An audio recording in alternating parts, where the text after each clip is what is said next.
এইভাবে যাও তো রিস্ক। আপনি এক কাজ করেন, আমার সাথে চলেন, আপনাকে আমি সেফ ভাবে পৌঁছে দিচ্ছি। বলত পাইছো আমরে, এখন তো রাস্তায় ধাক্কা খেয়ে পড়ছে, গায়ে তো উঠলে তো তুমি সব আতায় নিয়ে যাবা, পরে আমি কি করবো? আরে ভাই, এত ভাবনা চিন্তার কি আছে? চলো না, তোমার সেফ ভাবে নামাই দিয়ে আসি তোমার বাসায়। ভাই এই এত প্যারা নেন না, বুঝছেন? আমার বাসা এখানেই, আমি যাইতে পারবো। আপনাকে ধন্যবাদ ভাই সতর্ক করে দেওয়ার জন্য। আসসালামু আলাইকুম, ভালো থাকবেন। শোনো, কোনো বিজনেস আইডিয়া লাগলে আমাকে জানাবে, এটা আমার কার্ড, তুমি রাখো, প্রয়োজন হলে কল দিও। ঠিক আছে ভাই, যদি কখনো লাগে আমি আপনাকে কল দেবো। হ্যাঁ, ও আসি, আসসালামু আলাইকুম। ওয়ালাইকুম আসসালাম। লোকটা আসলে মনে হয় ভালো, আর ভিজিটিং কার্ডও দিয়ে দিল। শুনলেন তো ভাই কাহিনী। এইসব ব্যাপার নিয়ে ফ্যামিলির থেকে এবং বাইরে যারা টাকা পয়সা পায় তাদের চাপে আছি ভাই। যদি আপনি আমাকে বিদেশ নিয়ে যেতেন তাহলে অনেক ভালো হইতো।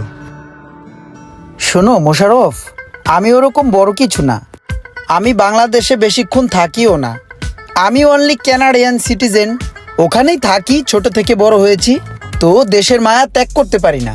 এই মাঝে মাঝে দেশে আসি, দেশের বাতাস, হাওয়া, মাটির সোদা গন্ধ, এইগুলোতে আমার ভালো লাগে। কয়দিন এই ঘুরে ফিরে আবার কানাডাতে চলে যাই। এখন তুমি আমার যে কথা বললা, এটা তো খুবই মুশকিলের ব্যাপার।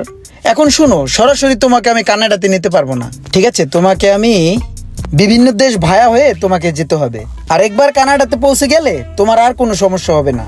কানাডাতে আমার বিভিন্ন ফার্ম হাউস আছে, তারপর আমার বিভিন্ন ফ্রেন্ড সার্কেল আছে, বিভিন্ন বিজনেস আছে। তো কানাডাতে পৌঁছে গেলে তোমার আর সমস্যা হবে না, যে কোনো ভালো একটা জবে তোমাকে আমি ঢুকিয়ে দিতে পারবো, বুঝছো? এখন মানুষ তো যারা দালাল আছে তারা লোক বাইরে পাঠায়, এই যার কাছ থেকে যা নিয়ে পারে, 8 লাখ 10 লাখ 14 লাখ। আমাকে তোমার অত টাকা দিতে হবে না, জাস্ট খরচটা দিলেই হবে। এত টাকা দিয়ে আমি কি করব ভাই? তুমি আমাকে 5-7 লাখ টাকার মতো ম্যানেজ করে দিও, বুঝছো? দেখো, চিন্তা ভাবনা করে দেখো। আমি আসলে তোমাকে জোর করছি না, কারণ আমি কোনো দালাল টালাল না, আমি মানুষের একটু উপকার করি, বুঝছো? আর তাছাড়া আমি দেশে থাকি কতদিন, একটু তাড়াতাড়ি দেখো, বুঝছো? আমি আবার চলে যাবো, তো যাওয়ার আগে তোমার ভিসাটা প্রসেসিং এ দিয়ে যেতে চাই, বুঝছো? একটু চিনি দাও তো। আচ্ছা থাক, চিনি লাগবে না। এই বিল কত হয়েছে? আরে মোশাররফ, তুমি এগুলো কি করছো? তুমি কি আমার ইজ্জতমান সব খাইবা? আমি কানাডাতে কোটি কোটি টাকা কামাই, আমার ওখানে বিভিন্ন বিজনেস আছে। এখন বাংলাদেশে এসে যদি তোমার কাছ থেকে আমার চায়ের বিল দিতে হয়, তাহলে আমার ইজ্জতটা কই থাকে? আর তাছাড়া আমি এই টাকা পয়সা দিয়ে কি করব বলো?